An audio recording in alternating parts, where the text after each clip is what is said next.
ব্যবসা বাণিজ্য অর্থনীতি বিষয়ক টিভি সাপ্তাহিক আয়োজন বিজনেস টকে আপনাদের সবাইকে স্বাগত জানাচ্ছি। আমি সৈয়দ আশিক রহমান। দর্শক, সম্প্রতি ঢাকায় আশুলিয়ায়, সাভার, গাজীপুর সহ দেশের শিল্পাঞ্চলগুলোতে গার্মেন্টস, টেক্সটাইল এবং ফার্মাসিউটিক্যাল সহ বিভিন্ন খাতের শিল্প কারখানায় শ্রমিক অসন্তোষের ঘটনা ঘটেছে। বিপুল সংখ্যক কারখানা হামলা, ভাঙচুর ও অগ্নিসংযোগের ঘটনা ঘটেছে। এতে বেশ কিছু শিল্প কারখানা ধ্বংস হয়ে গেছে, বন্ধ হয়ে গেছে উৎপাদন, বেকার হয়ে গেছেন বিপুল সংখ্যক শ্রমিক। ব্যাংক ঋণে গড়ে ওঠা কিছু কিছু কারখানা ধ্বংস হয়ে যাওয়ায় সর্বশান্ত হয়ে পড়েছেন এসব কারখানার উদ্যোক্তারা। বিশ্লেষকরা বলছেন, কারখানায় ভাঙচুর, অগ্নিসংযোগের মতো আত্মঘাতী ঘটনায় সবচেয়ে বেশি ক্ষতিগ্রস্ত হয়েছেন শ্রমিক এবং উদ্যোক্তারা। ঝুঁকিতে পড়েছে কর্মসংস্থান সৃষ্টির খাত, বেড়েছে ঋণখেলাপি হয়ে পড়ার সংখ্যা। বিশেষজ্ঞরা বলছেন, শিল্প কারখানা উৎপাদন ক্ষতিগ্রস্ত হয় একদিকে আমদানি নির্ভরতা বেড়ে যাওয়া যেমন সংখ্যা তৈরি হয়েছে, তেমনি রপ্তানিমুখী শিল্পের অর্ডার বাতিল হয়ে অন্য দেশে চলে যাওয়ার সংখ্যাও তৈরি হয়েছে। সেই সঙ্গে বিদেশি বিনিয়োগ মুখ ফিরিয়ে নেওয়ার ঝুঁকিও তৈরি হয়েছে। সম্প্রতি শৃঙ্খলা ফেরাতে শিল্পাঞ্চলে সেনাবাহিনী ও পুলিশের যৌথ অভিযান শুরু হওয়ার পর পরিস্থিতি কিছুটা উন্নতি হলেও সংখ্যা এখনো রয়ে গেছে। এমন বাস্তবতায় দর্শক, আজ আমাদের আলোচনার বিষয় নানামুখী সংখ্যায় শিল্প কারখানা, করণীয় কি? আর এই বিষয়ে আলোচনার জন্য আজ আমাদের সঙ্গে যুক্ত আছেন বিকেএমইর সভাপতি Mohammad Hatem, Bangladesh garments and industrial workers ফেডারেশনের সাধারণ সম্পাদক বাবুল আক্তার এবং ঢাকা বিশ্ববিদ্যালয়ের অর্থনীতি বিভাগের অধ্যাপক ডক্টর মোহাম্মদ শাহাদাত হোসেন সিদ্দিকী। যাচ্ছি মূল আলোচনায়। জনাব বাবুল আক্তার, যে শিল্প কারখানা শ্রমিকদের রুচির জায়গা, সেখানে তারা হামলা ভাঙচুর চালিয়ে ধ্বংস করলো কেন? এই কাজগুলো কি শ্রমিকরা করেছে নাকি অন্য কেউ? টিভিকে এইভাবে একটা প্রোগ্রামের আয়োজন করার জন্য, যে পোশাক শিল্প, শুধু পোশাক শিল্প না, সকল কলকারখানার সকল কর্মস্থলই একটা রুটি রুজির, শ্রমিকদের জন্য রুটি রুজির স্থান। এর সাথে সাথে সরকার এবং মালিকের জন্য কিন্তু এটা একটা প্রয়োজনীয় শিল্প প্রতিষ্ঠান বটে। শুধুমাত্র শ্রমিকদের রুটি রুজির বিষয়টাই কিন্তু এখানে না। এইটা কেন এবার এভাবে হচ্ছে? আপনি যদি লক্ষ্য করেন, 2006 সালে, 10 সালে, তারপর 13 সালে, 18 সালে, সর্বশেষ 2023 সালেও এই শ্রমিকদের দাবি দেওয়া নিয়ে কিন্তু এই সেক্টরে আন্দোলন বলি, অরাজকতা বলি, বাইরের ইন্ধন বলি, ঘরের ইন্ধন বলি, অথবা যা কিছুই আমরা বলি না কেন, এই ধরনের ঘটনা কিন্তু একটা ঘটে। এইটা আসলে কারোই কাম্য নয়, না সরকারের, না শ্রমিকদের, না শ্রমিক নেতাদের, না মালিকদের। তারপরেও এটা আসলে ঘটে যাচ্ছে। তো এইটা ধ্বংস করে কিন্তু আসলে শ্রমিকেরা কখনই লাভবান হবে না এবং এটা তাদেরই ক্ষতি। তবে এইবারে যে আন্দোলনটা হচ্ছে, বিশেষ করে 5ই আগস্টের পরে শ্রমিকদের আসলে যে বিগত দিনের যে ক্ষোভ, হতাশা, না পাওয়া বিভিন্ন বিষয় যেগুলো আছে, সেগুলো নিয়ে শ্রমিকেরাই কিন্তু এবার আন্দোলনটা তারা নিজেরাই করতেছে। তার কারণ এই 5ই আগস্টের পরে তারা মনে করতেছে তাদের এখন একটু কথা বলার স্পেস তৈরি হয়েছে, কথা বলার একটা সুযোগ আছে। তারা এই সুযোগটাকে কাজে লাগাচ্ছে। এই সুযোগটা কি বিভিন্ন মহল, বিভিন্ন গোষ্ঠী, জোট ব্যবসায়ী থেকে শুরু করে যার যার মতো করে সে সুযোগ সন্ধানীরা এটা সুযোগ নেওয়ার আসলে চেষ্টা করছে। এখন সময় আসছে আমাদের সকলের একসাথে বসে, মালিকদের, আমাদের, সরকারের এবং এর সাথে ভাইয়ারদেরও একসাথে বসে আমাদের একটা টেকসই শিল্প সম্পর্ক উন্নয়নের জন্য আমাদের একসাথে কাজ করতে হবে। জি, ধন্যবাদ। জি, অনেক ধন্যবাদ আপনাকে। আমরা যাচ্ছি এবার জনাব মোহাম্মদ হাতেম। সম্প্রতি হামলা, ভাঙচুর এবং অগ্নিসংযোগে শিল্প কারখানাগুলো কি পরিমাণ ক্ষতি হয়েছে, আর এবং এর তাৎক্ষণিক এবং ভবিষ্যৎ প্রভাব আসলে কি পড়তে পারে শিল্পের জন্য? ধন্যবাদ। ক্ষতির পরিমাণ তো এটা বুঝতেই পারছেন। আমরা যদি প্রতিদিন আমরা ধরি $160 বিলিয়ন রপ্তানি, তাহলে যেই কয়দিন আমাদের বন্ধ গিয়েছে, এই কয়দিনের রপ্তানি, এই জোনের যেই পরিমাণ রপ্তানিটা হওয়ার কথা, সেটা আমাদের ক্ষতিগ্রস্ত হয়েছি। পাশাপাশি আবার ক্ষতিটা 3 ধরনের। একটা হলো, প্রথম ক্ষতিটা হলো মানে ইনস্ট্যান্ট ক্ষতি, সেটা হলো আমার উৎপাদন ব্যাহত হওয়ার কারণে আমাকে কিন্তু মাস শেষে বেতনটা দিতে হবে পুরোটাই। এটা গেল একটা, আমি উৎপাদন না করে, সেল না করে, আর না করেই আমাকে বেতন দিতে হবে, এটা একটা ক্ষতি। দ্বিতীয়ত ক্ষতি হচ্ছে যে আমাকে এই সময়ে যে রপ্তানি আদেশ, যেগুলো আমি জাহাজীকরণ, শিপমেন্ট ডেট ফেল করতেছি, এটাকে আমার আবার এখন এয়ার শিপমেন্ট দিতে হবে। এয়ার শিপমেন্ট দিতে গেলে সেখানে দেখা যাবে যে আমার যা ভ্যালু, তা ভ্যালুর 2/3 আমার চলে যাবে। অর্থাৎ $1,00,000 যদি আমি কোনো একটা কনসাইনমেন্ট আমার ভ্যালু থাকে, তাহলে অন্তত $65,000 থেকে $70,000 আমাকে এয়ার ফ্রেট বাবদ দিয়ে দিতে হবে। আর লং টার্ম যেটা সবচেয়ে বড় ক্ষতি, সেটা হচ্ছে এই পরিস্থিতি চলার কারণে বায়াররা যে আমাদের যে অর্ডার প্লেস করার যে ইয়েটা ছিল সময়, যেমন একটা পিক সময় আমরা অতিবাহিত করেছি এই সময়, যে উইন্টার এবং লেট উইন্টার, এবং এখন আসতেছে পরবর্তী সামারের অর্ডার। তো এই অর্ডারগুলি যদি আমাদের হাত ছাড়া হয়, তাহলে অন্তত কমপক্ষে আমরা যেটা মনে করি টোটাল এই সময়ের টোটাল অর্ডারের যদি আমি অন্তত 25% ধরি যে আমার হাত ছাড়া হয়েছে, তাও কিন্তু আমার অন্তত $5 বিলিয়ন কিন্তু অর্ডার হাত ছাড়া হয়ে গেছে। আর যেটা ক্ষতিগ্রস্ত হয়েছে সেটা আপনি 160 মিলিয়নের যদি আমি অন্তত 1/3 ধরি, 1/3 ক্ষতিগ্রস্ত হয়েছে, তাহলে প্রতিদিন ধরেন আমার প্রতিদিন প্রায় 50 থেকে 55 মিলিয়ন ডলার প্রতিদিন আমাদের ক্ষতি। তো এটা গেল মানে 1/3 ক্ষতিটা হচ্ছে টোটাল এক্সপোর্টের। তো এই পরিমাণ ক্ষতি কিন্তু আমরা মুখোমুখি হয়েছি। এবার আসি আমি একটু আমাদের শ্রমিক নেতা, দীর্ঘদিন যাবত আমরা একসাথে কাজ করেছি, বাবুল আক্তার যেটা বললেন যে শ্রমিকদের দাবি, দেখেন শ্রমিকদের দাবি আমরা সবসময় কিন্তু বিকিএমই এবং বিজিএমই আলোচনার টেবিলে বসে আমরা বহু দাবি সমাধান করেছি। এইবারের দাবিটা তিনিও বলেছেন যে দাবিটা একটু ভিন্ন প্রকৃতি, এটার সাথে কোনো মানে শ্রমিক নেতৃবৃন্দ জড়িত না, বা তাদের ইউনিয়নের কোনো ওখানে দাবি বা ছিল না। হ্যাঁ, ইভেন এটা এরকমও দেখা গেছে যে ফ্যাক্টরিতে কাজ বন্ধ করে দিয়েছে, শ্রমিকরা জানে না কেন তারা কাজ বন্ধ করছে, কেন দাবিটা কি তাদের জানে না।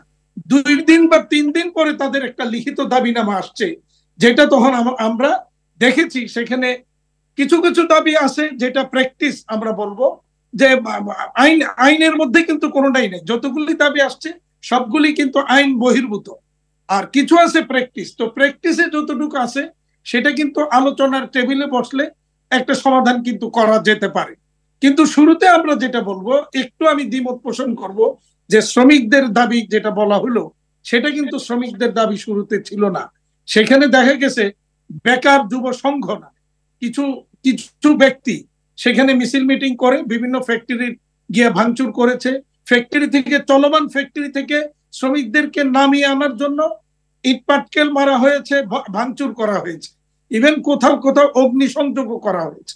তাহলে জায়গাগুলো দেখেছি প্রচুর উস্কানি দেওয়া হয়েছে এবং শ্রমিকদেরকে বের করা হয়েছে প্রোগ্রাম থেকে। সেখানে কিন্তু আমরা স্পেসিফিক্যালি কিছু লোকের ভিডিও ফুটেজ কিন্তু আমাদের হাতে আসছে, এবং তারা কিন্তু কেউই শ্রমিক নয়, তারা বিভিন্ন পেশায় বিভিন্ন ভাবে জড়িত।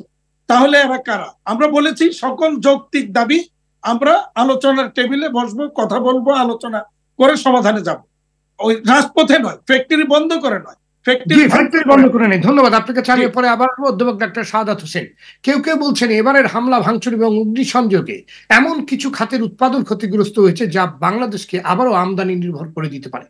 শিল্প কারখানা আক্রান্ত হওয়ায় সার্বিকভাবে দেশের অর্থনীতিতে কি ধরনের অভিঘাত পড়বে বলে মনে করেন?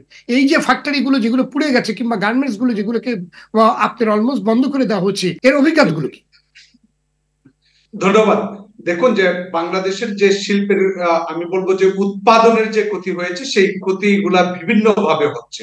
প্রথমত হচ্ছে যে আমরা যদি জুলাই বিপ্লবের কথা বলিস, তখন থেকে শুরু করে 5ই আগস্ট এবং তার পরবর্তী বিশেষ করে যে আগুন দিয়ে পুরানো হয়েছে, অনেক আগুন ধরিয়ে দেওয়া হয়েছে, সেই জায়গাগুলা থেকে শুরু করে পরবর্তীতে শ্রমিক অসন্তোষ, সবকিছু মিলে উৎপাদনের যে ক্ষতি হয়েছে সেটা হচ্ছে প্রত্যক্ষ ক্ষতি।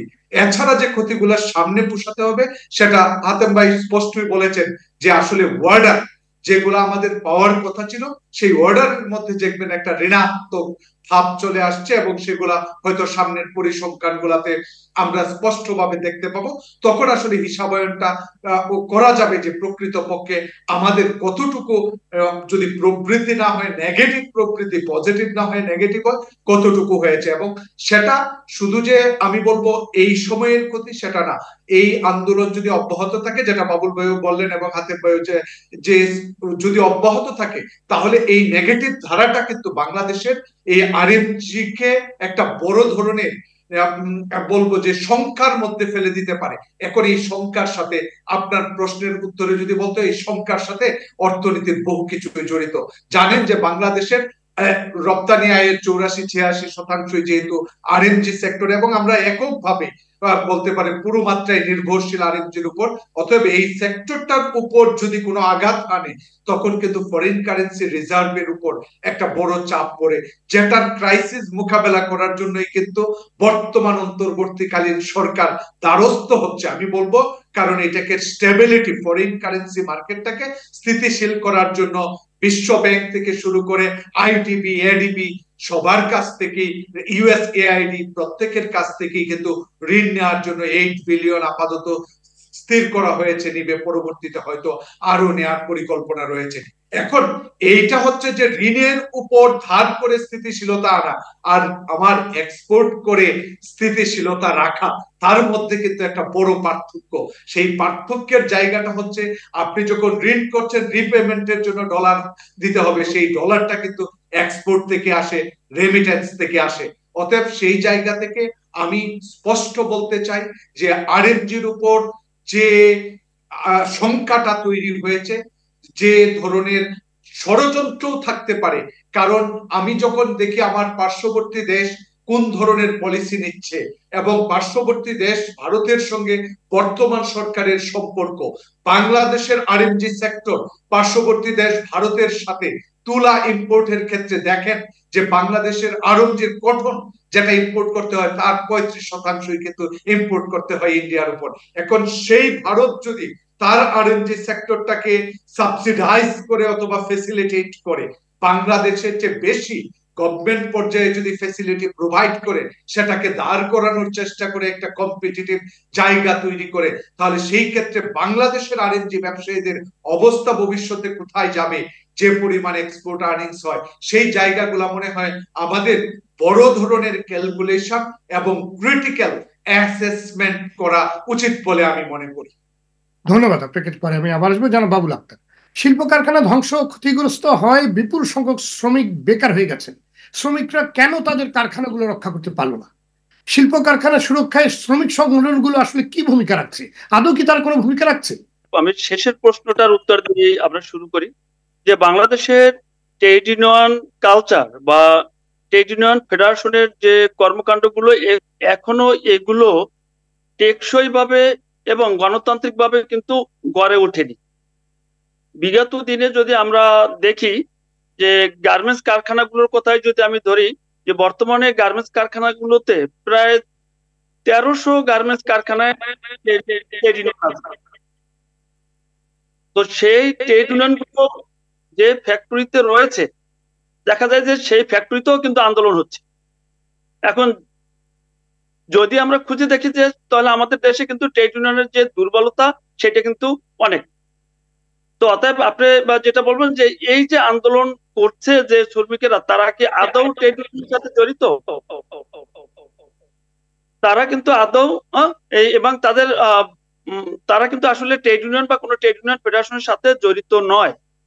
যদি কারখানাগুলোতে শক্তিশালী ট্রেড ইউনিয়ন থাকতো, গণতান্ত্রিক ট্রেড ইউনিয়ন থাকতো, যদি সেই মালিক শ্রমিক একটা শক্তিশালী সুসম্পর্ক থাকতো, তাহলে কিন্তু এগুলো থেকে রক্ষা পাওয়া যেত। আমি মালিকদের কথা বলবো না, এই যে লেবার মিনিস্ট্রি আছে, সেই লেবার মিনিস্ট্রি এটার জন্য পরিপূর্ণভাবে দায়ী।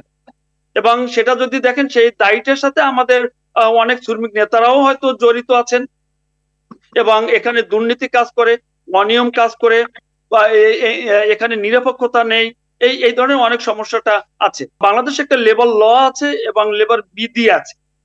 সে বিধিতে কিন্তু মালিকদের দায়িত্ব, শ্রমিকদের দায়িত্ব সবগুলো পরিষ্কার ভাবে বলা আছে, কে কি পাবে, কে কি করবে, কে কি করতে পারবে না।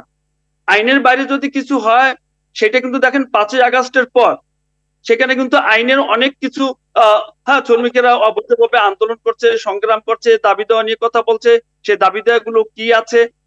দাবি দেওয়াগুলোর ভিতরে আমরা দেখেছি, আমি প্রায় 20-25টা ফ্যাক্টরির দাবিনামা দেখেছি, 15টা, 16টা, 20টা, 25টা দাবিনামা।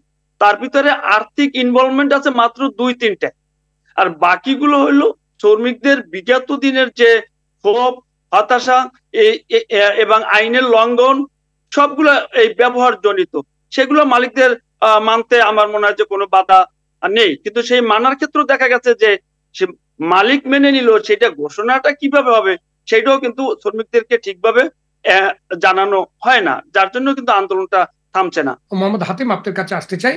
এমন অভিযোগ রয়েছে যে ঝুট ব্যবসা সহ বিভিন্ন ব্যবসা না দিলে উদ্যোক্তাদের বিরুদ্ধে হত্যা মামলা দেওয়ার হুমকি পর্যন্ত দেওয়া হচ্ছে, কারো কারো বিরুদ্ধে মামলাও দিয়ে দিয়েছে। এগুলো ব্যবসায়ী সংগঠন মোকাবেলা করছে কিভাবে, কিংবা ব্যবসায়ী সংগঠনের এক হয়ে যে এগুলোর বিরুদ্ধে যে কাজ করা, কিংবা অন্তর্বর্তীকালীন সরকারের যারা আশ্বাস দিচ্ছেন কিংবা যাদের সাথে কথা বলে জিনিসটা সমাধান করা দরকার, সেই উদ্যোগটা কি আপনারা নিচ্ছেন?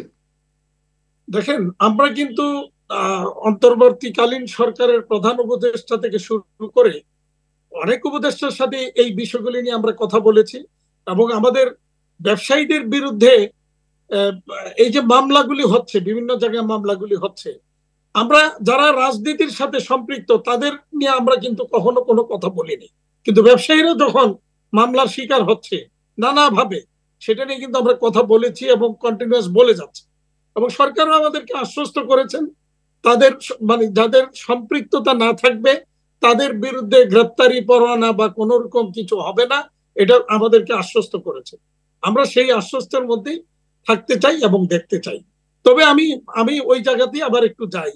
বাবুল আক্তার যে কথাগুলি এতক্ষণ বললেন যে শ্রমিকদের ন্যায্য দাবি, আমি একদম স্পষ্টত বলতে চাই শ্রমিকদের ন্যায্য দাবিগুলি কি। এই যে 20টা 25টা দাবির কথা বলা হলো, 15টা 20টা 25টা দাবিগুলি যদি আপনারা দেখেন, তার অধিকাংশ দাবি কোনোভাবেই যুক্তিসঙ্গত নয় এবং আইনসঙ্গত না। আইনসঙ্গত নয়, যুক্তিসঙ্গত নয়। ধরেন টিফিন বিলের কথা বলা হয়েছে, হাজিরা বোনাসের কথা বলা হয়েছে। হাজিরা বোনাস, আমি হাজিরা বোনাসের একটা বৃদ্ধি করতে হবে, ঠিক আছে, বৃদ্ধিটা তারা একটা চেয়েছে, সেটা আলোচনা করে আমরা একটা জায়গা হয়তো এটা ঠিক করতে পারবো।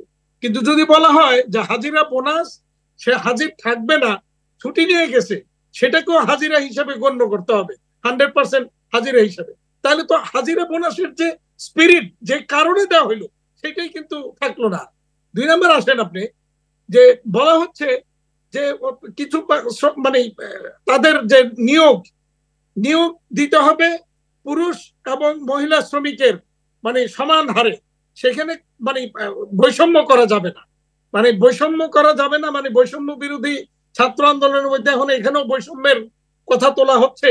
এখন মনে করেন আমার ডাইং সেকশনে তো আমি মহিলা শ্রমিক দিতে পারবো না, আবার ইয়েতে গার্মেন্টস সেকশনে মহিলা শ্রমিক দিতে পারবো। উইমেন এম্পাওয়ারমেন্ট নিয়েই কিন্তু আমরা আজকে সারা বিশ্বে গার্মেন্টস সেক্টরটা কিন্তু একটা জায়গা তৈরি করেছে। তো সেই জায়গায় যে এই ধরনের কথাবার্তা যখন বলা হয়, এবং একটা পর্যায়ে বলা হচ্ছে যে যেমন একটা ফ্যাক্টরি আমি উদাহরণ দেই, সেই ফ্যাক্টরিতে বলা হয়েছে যে তাদের হাজিরা বোনাস তারপরে টিফিন বিল বাড়াই দিতে হবে, মালিক পক্ষ বসে সেটা সলভ করে দিবে।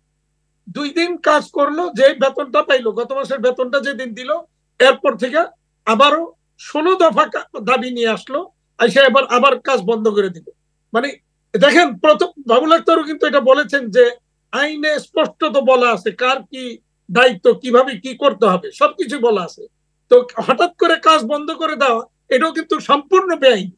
সেখানে দাবি দেওয়া দিবে, দাবি দেওয়া নিয়ে আলোচনা প্রথম দ্বিপাক্ষিক, এরপরে ত্রিপাক্ষিক, এরপরে একটা ঘোষণা দিয়া, কিন্তু সময় দিয়ে ঘোষণা দিয়ে 1 মাসের অন্তত, এরপরে কিন্তু ধর্মঘটে যাইতে হয়। সেগুলির কোনোটারই কেউ কোনো তোয়াক্কা করছে না। আচ্ছা, এবার আসেন আপনি, সেখানে যখন এই দাবিটা আসে যে আমার এই ফ্যাক্টরির 14 জনকে বের করে দিতে হবে, মালিক কোনোভাবেই এটা বলছে ঠিক আছে, এই 14 জনের মানে সমস্যাটা কি, তারা কি কি ক্ষতি করছে, তাদের স্পেসিফিক কি অভিযোগ, সে অভিযোগ দেয় কোনো বলতে পারবে না, তাদেরকে বের করে দিতে হবে। তো ফাইনালি একটা পর্যায়ে আসলো সমাধান যে ঠিক আছে 8 জনকে ইয়ে করা হইলো, যে ঠিক আছে তাদেরকে বের করে দেওয়া হইলো। তখন তারা দাবি নিয়ে আসছে আরো 16 দফা, এবং সাথে ওই 8 জনকে বহিষ্কার যে করা হয়েছে, তাদের বহিষ্কারের নোটিশটা বাইরে ছবি সহ টানিয়ে দিতে হবে এবং মানে লেটার দিয়ে দিতে হবে। তো মালিক পক্ষ বলছে যে না, এটা তো আমাদের পক্ষে সম্ভব না। এরপরে তারা আর 16 দফার এই দাবি যদি মানা না হয়, তাহলে তারা কাজ করতে দিবে না কাউকে। তো ম্যাক্সিমাম শ্রমিকরা কিন্তু কাজ করতে চায়, কিন্তু কিছু সংখ্যক তারা কাজ করতে দেয় নাই। এখন প্রশ্ন হচ্ছে তাহলে এই কিছু সংখ্যকটা কারা? ডেফিনেটলি আমি বলবো এটা পিছন থেকে কারো না কারো ইন্ধন রয়েছে। জি, ধন্যবাদ আপনাকে। আমরা আমাদের কি বিরতিতে যেতে হবে, বিরতি থেকে ফিরে আপনাদের সাথে আবার আলোচনায় ফিরবো। দর্শক, বিজনেস টকে নিচ্ছি ছোট্ট একটি বিরতি, ফিরছে অল্প সময়ের মধ্যেই, সাথেই থাকুন। দর্শক, বিরতির পর আপনাদের আবারও স্বাগত। দেখছেন ব্যবসা বাণিজ্য বিষয়ক আলোচনা অনুষ্ঠান বিজনেস টক, সঙ্গে আছি আমি সৈয়দ আশিক রহমান। আজ আমরা আলোচনা করছি শিল্প কারখানায় চলমান শঙ্কা ও করণীয় নিয়ে। আমরা ফিরছি আমাদের আলোচনায়।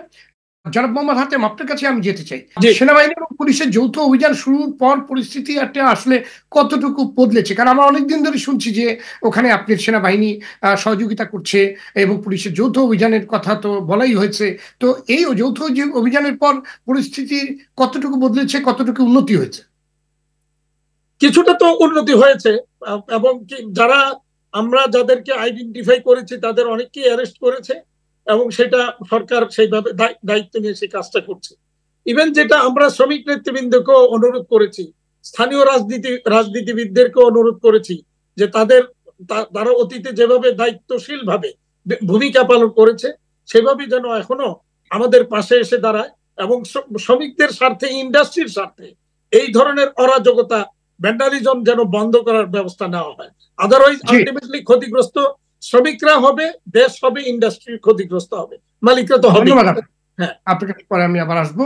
অধ্যাপক ডক্টর শাহাদাত হোসেন, ক্ষতিগ্রস্ত শিল্প কারখানাগুলো সচল করতে এবং উদ্যোক্তাদের সুরক্ষায় সরকারের কেমন পলিসি নেওয়া দরকার বলে আপনি মনে করেন? আমার যে জায়গাটায় জোর দিতে চাই সেটা হচ্ছে যে আসলে দেশের এই ধরনের পরিস্থিতিতে সরকারের এজেন্সিগুলোর ভূমিকা কিন্তু খুবই গুরুত্বপূর্ণ। বিষয়টা হচ্ছে যে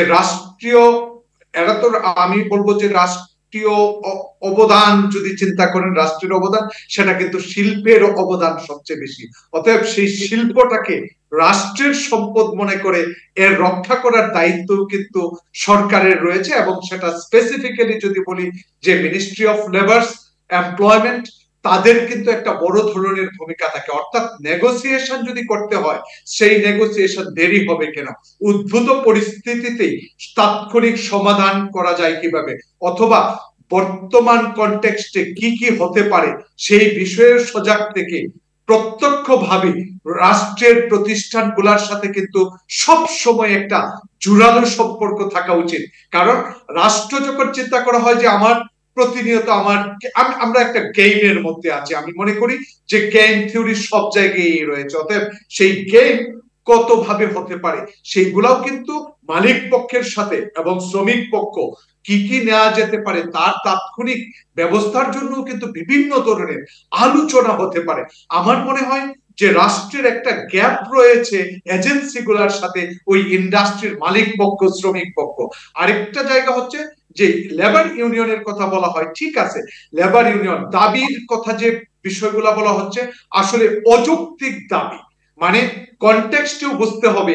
যখন অন্তর্বর্তীকালীন সরকার আসলো দেখবেন সবার দাবি, মনে হচ্ছে যে সবাই এখন উনিরা বসছেন শুধু দাবি পূরণ করার জন্য, কিন্তু বিষয় হচ্ছে দাবি সবারই থাকতে পারে, কিন্তু প্রকৃতপক্ষে কোন কনটেক্সটের উদ্ভূত পরিস্থিতিতে কোন দাবিটা আসলে প্রায়োরিটি পাওয়া উচিত সেটার জন্য নেগোসিয়েশনের মডালিটি কি, নেগোসিয়েশনের বিকল্প ভ্যান্ডালিজম যেটা হচ্ছে উৎপাদন বন্ধ করে দিয়ে চলে যাওয়া, এই ধরনের যে কালচার, সেই কালচার থেকে বের হওয়ার জন্য আমার মনে হয় সরকারের উচিত ডিভাইজিং স্ট্র্যাটেজিস, এবং সেই স্ট্র্যাটেজি গুলা শিল্পের সাথে কিভাবে সিস্টেমের মধ্যে এমবেডেড করা যায় সেই জায়গাগুলোর উপর গুরুত্ব দেওয়া। ধন্যবাদ আপনাকে। জনাব বাবুল আক্তার, ক্ষতিগ্রস্ত এবং বন্ধ হয়ে যাওয়া কারখানাগুলো চালু করতে করণীয় কি বলে আপনি মনে করেন? আপনাদের কি ধরনের সহযোগিতা আশা করা যায়? আমরা বারবার বলছি যে কলকারখানায় যে আন্দোলনগুলো হচ্ছে সেগুলো শ্রমিকদের সাথে বসে শ্রমিকদেরকেও বলতে হবে যে তোমার কোনটা সঠিক, তোমার কোনটা সঠিক না। এখন আমরা লেবার লিডার যারা আছি, আমরা যদি বললাম এটা সঠিক না, তখন এই সাথে সাথে কিন্তু সরকার এবং সরকারের যে প্রশাসন যারা আছে তাদেরকেও কিন্তু বলতে হবে হ্যাঁ আইনে এইটা আছে, তুমি এইটা করতে পারবা, তুমি এর বাইরে এখন করতে পারবা না। কিন্তু 5ই আগস্টের পর আমরা দেখছি গার্মেন্টস সেক্টরের আন্দোলনে কিন্তু আসলে এই ধরনের আইনসঙ্গত বিষয়গুলো সরকারের কাছ থেকে স্পষ্ট নির্দেশনা আসেনি। এটা আমি মনে করি যে একটা দুর্বলতা, যদিও আমি লেবার লিডার, আমার এটা বলা উচিত না। আপনি স্পষ্ট কি নির্দেশনা চেয়েছেন বলেন, আপনি কি ধরনের যেটা প্রথমে উচিত ছিল যে কলকারখানা কি আপনার না, এই ইন্ডাস্ট্রি কি আপনার না? আমি বলি যে আমাকে কাজের না, আপনি আমার প্রশ্ন শুনে নেন। এই ইন্ডাস্ট্রি তো আপনাদেরও। এই শ্রমিকরা যে এখানে কাজ করছে, এখান থেকে তারা যে মজুরি পাচ্ছে, এই ইন্ডাস্ট্রি যদি বন্ধ হয়ে যায়, এই ইন্ডাস্ট্রি যদি ধ্বংস হয়ে যায়, এই ব্যবসা যদি পার্শ্ববর্তী কোনো দেশে চলে যায়, তাহলে আপনারা শ্রমিক নেতা কিংবা শ্রমিকরা কেউ কি ভালো থাকবে? না ব্যবসায়ীরা ভালো থাকবে, না দেশ ভালো থাকবে? বলেন। আচ্ছা, প্রথমত আমার কথাটা আগে আপনার মানে শুনতে হবে যে আমি যেটা বলতে চাচ্ছি যে এই যখনই এই কারখানাগুলোতে প্রথম একটি দুটিতে আন্দোলন শুরু হয়েছে, তখনই উচিত ছিল সরকারের এই বিষয়টাকে ভালোভাবে একেবারে মধ্যস্থতা থেকে ঠিক করে নেওয়া। যেমন ধরেন, যদি শ্রমিকের দাবি দেওয়া থাকে, যেমন 14টা 15টা দাবি দেওয়া থাকলে সেইটা মেনে এবং বলতে হবে এইটা, এরপর তোমাদের যে আইন, যদি অন্য কোনো দাবি দেওয়া থাকে সেগুলো নিয়ে তোমাদের পরে কথা বলতে হবে, তোমাদের কাজ করতে হবে। তারপর তোমরা যদি কাজ না করো, সেটার জন্য তোমাদের বিরুদ্ধে আইনগত ব্যবস্থা নেওয়া হবে। আইনগত ব্যবস্থা নেওয়া হবে, এই কথাটা এখন পর্যন্ত শক্ত পোক্তভাবে কেউ বলা হয়নি। আর আপনি বারবার একটা কথা বলছেন যে এই ষড়যন্ত্র, ইন্ধন, প্রতিবেশী দেশের, হ্যাঁ, এই সবগুলোই আমরা ধরে নিলাম আছে। তাহলে আমাদের কি করতে হবে? আমাদের এগুলো বন্ধ করতে হবে। বন্ধ করতে হলে কি করতে হবে? শ্রমিকদের যে দাবি দেওয়ার বিষয় আছে, সেই শ্রমিকদের সাথে দ্বিপক্ষীয় আলোচনা করে বিষয়গুলো মিটমাট করতে হবে। মালিক, শ্রমিক এবং সরকার এবং আমাদের সব বসে একসাথে সেন্ট্রালি যে কোনো বিষয়ে একটা ঘোষণা দেওয়া উচিত এবং সেটা কঠোরভাবে দেওয়া উচিত। মালিকেরাও মানবে, শ্রমিকরাও মানবে। মালিক না মানলে মালিকের বিরুদ্ধে ব্যবস্থা নেওয়া হবে, শ্রমিক যদি না মানে শ্রমিকদের বিরুদ্ধেও ব্যবস্থা নেওয়া হবে। তাহলে এই বিষয়টা আমার মনে হয় যে নিয়ন্ত্রণে আসবে এবং এই বিষয়টা ঠিক হয়ে যাবে। জি, ধন্যবাদ আপনাকে। জনাব মোহাম্মদ হাতেম, শিল্প কারখানা এবং উদ্যোক্তাদের সুরক্ষায় কি উদ্যোগ থাকা প্রয়োজন বলে আপনি মনে করেন, কিংবা কি উদ্যোগ নেওয়া প্রয়োজন বলে আপনি মনে করেন? আমরা যেটা মনে করি যে সরকারের, বাবুল আক্তার যে কথাটা বলেছেন যে সরকার এখনো কঠোর হুঁশিয়ারি দেয় নাই, তার মানে এটা উনিও বুঝতেছেন যে শ্রমিকরা যেগুলি করতেছে এগুলি ন্যায্য দাবি তেমন কিছু নেই। আর ন্যায্য দাবি তো আমরা বলছি যে আমরা ন্যায্য দাবি থাকলে আলোচনা আমরা করতে প্রস্তুত রয়েছি, কিন্তু আলোচনার ক্ষেত্রটা তো নাই, রাজপথে তো আর আলোচনা হইতে পারে না। সেগুলি নিয়ে আমরা অনেকবার বসার চেষ্টা করেছি, বলার চেষ্টা, আজকেও বিজেপিতে বহু মালিক আসছে এবং তারা অসহায়ত্ব প্রকাশ করছে। তো এখানে যদি সরকার যদি এখন কঠোর অবস্থান না নেয়, তাহলে দেখা যাবে যে এটা আলটিমেটলি কন্ট্রোলের বাইরেই চলে যাচ্ছে দিন দিন। যেগুলি দাবি মানার মতো আছে সেগুলিকে মেনে, সেগুলি নিয়ে আলোচনা করে একটা সিদ্ধান্ত দিয়ে বাকি একটা কঠোর অবস্থান সরকারের নেওয়া উচিত বলে আমরা মনে করছি। মোহাম্মদ হাতেম, শিল্প কারখানা ক্ষতিগ্রস্ত হয়, অনেক উদ্যোক্তা ঋণ খেলাপি হয়ে যাবেন, তাদের ব্যাপারে উদ্যোগ নেওয়া যেতে পারে? কারণ যারা সুন্দরভাবে ব্যবসা পরিচালনা করতো, অনেক কারখানায় আগুন ধরেছে, অনেক কারখানাকে ভেঙে ফেলা হয়েছে, কিংবা আপনার অনেক কারখানা ক্ষতিগ্রস্ত হয়েছে। গত 2 মাস অনেকে ব্যবসা করতে পারেনি, তার ডেলিভারি দিতে পারেনি, তাদের ব্যাংক লোন রয়েছে, তারা ঋণগ্রস্ত হয়ে পড়ছে। তো তাদের আসলে ব্যাপারে কি উদ্যোগ নেওয়া যেতে পারে? দেখেন, আমি একটা উদাহরণ দিই আপনাকে। আগে বাংলাদেশ ব্যাংকের সার্কুলার ছিল, কেউ যদি 6টা ইনস্টলমেন্ট ফেল করে পরপর, তাহলে তাকে ঋণ খেলাপিতে পরিণত করার মানে পর্যায়ে যাবে। এরপরে এটাকে সার্কুলার দেওয়া হলো, পরপর 3 মাসে যদি ফেল করে তাহলে ঋণ খেলাপিতে পরিণত হবে। এরপরে দেওয়া হলো, যদি এটা আগামী মার্চ মাস থেকে ওইটা একটা ইনস্টলমেন্ট কিস্তি পরিশোধে ব্যর্থ হইলেই সে ঋণ খেলাপিতে পরিণত হবে। এই প্রেসক্রিপশন কার? আইএমএফ এর শীর্ষ পর্যায়ে কারা বসে আছে আপনারা সবাই জানেন। এবং তারা যে কোনোদিন বাংলাদেশের ভালো চায় না, মঙ্গল চায় না, এটা অতীতেও আমরা দেখেছি, বহুবার বলেছি। এবং কোনোভাবেই আইএমএফ এর প্রেসক্রিপশন বাংলাদেশের জন্য মঙ্গলজনক নয়। এবং গলা টিপে এই ইন্ডাস্ট্রিগুলিকে মারার জন্য, মেরে ফেলার জন্য আইএমএফ প্রেসক্রিপশন দিয়েছে। আর বাংলাদেশ ব্যাংক সেই প্রেসক্রিপশনকেই হুবহু আইএমএফ এর খালি মানে আইএমএফ যা লিখে দিছে সেটা উপরে আইএমএফ জায়গাটা কেটে বাংলাদেশ ব্যাংক বসায় বাংলাদেশ ব্যাংক ছেড়ে দিয়েছে। সেখানে কোনো বিবেচনায় নেওয়া হয় নাই যে এই ইয়েগুলি দিলে পরে বাংলাদেশের ইন্ডাস্ট্রি আসলে বাঁচবে কিনা।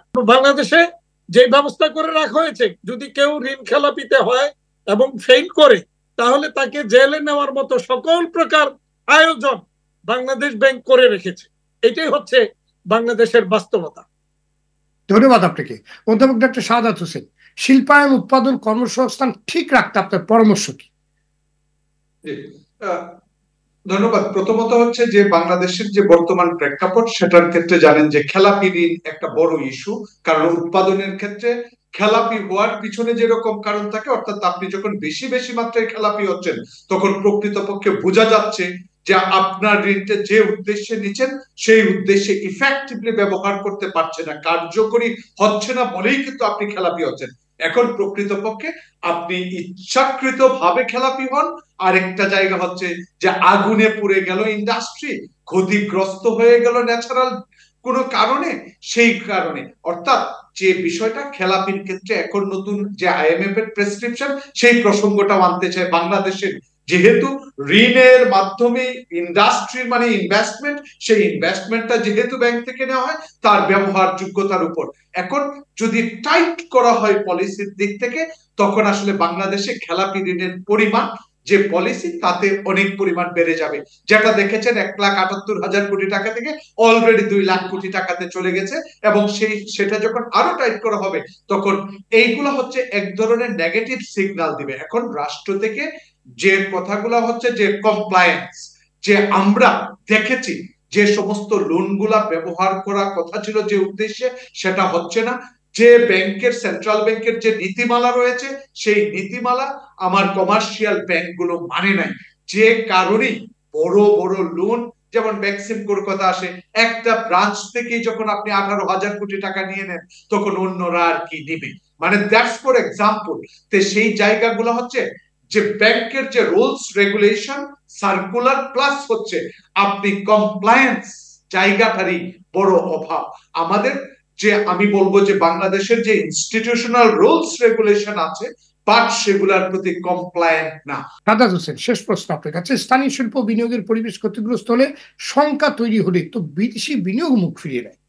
বর্তমান পরিস্থিতিতে বিদেশি বিনিয়োগ প্রবাহ ঠিক রাখতে আসলে করণীয় কি?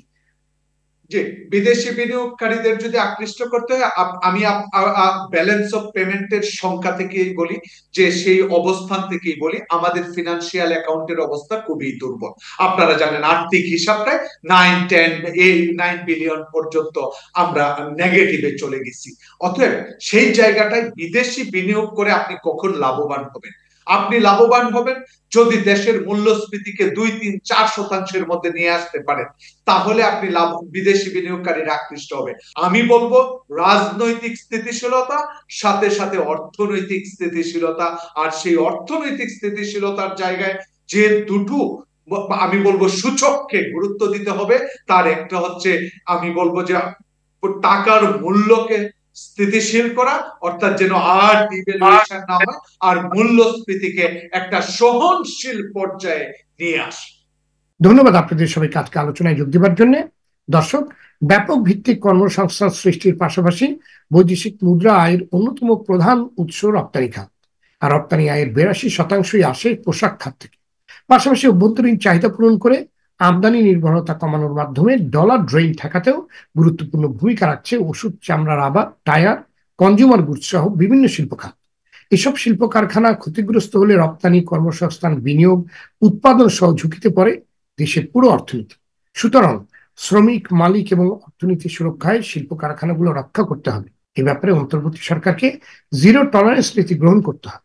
শ্রমিক অসন্তোষের কারণ ও তাদের দাবিগুলো বিচার বিশ্লেষণ করে এর যৌক্তিক সমাধান করতে হবে। প্রতিবেশী ভারত কিংবা অন্য কোনো দেশের স্বার্থে কেউ বাংলাদেশের শিল্প কারখানায় অস্থিরতা সৃষ্টি করার চেষ্টা করছে কিনা তা গভীরভাবে খতিয়ে দেখতে হবে। দেশের গোয়েন্দা সংস্থাগুলোকে তৎপর হতে হবে। যারা দেশ ও দেশের শিল্প বিরোধী ষড়যন্ত্র করছে তাদের চিহ্নিত করে কঠোর শাস্তির আওতায় আনতে হবে। শ্রমিকদের ন্যায্য দাবি পূরণেও পদক্ষেপ নিতে হবে। তবে যে কোনো দাবি টেবিলে বসে সমাধান করতে হবে। যেসব উদ্যোক্তা ক্ষতিগ্রস্ত হয়েছেন তাদের পুনর্বাসনের ব্যবস্থা করতে হবে। তাদের প্রতি সরকারের সহযোগিতা নিশ্চিত করতে হবে। এমন পরামর্শগুলি উঠে এসেছে আজকের আলোচনায়। দর্শক, আজ এ পর্যন্তই। সবাই ভালো থাকুন, সুস্থ থাকুন। সঙ্গে থাকার জন্য ধন্যবাদ।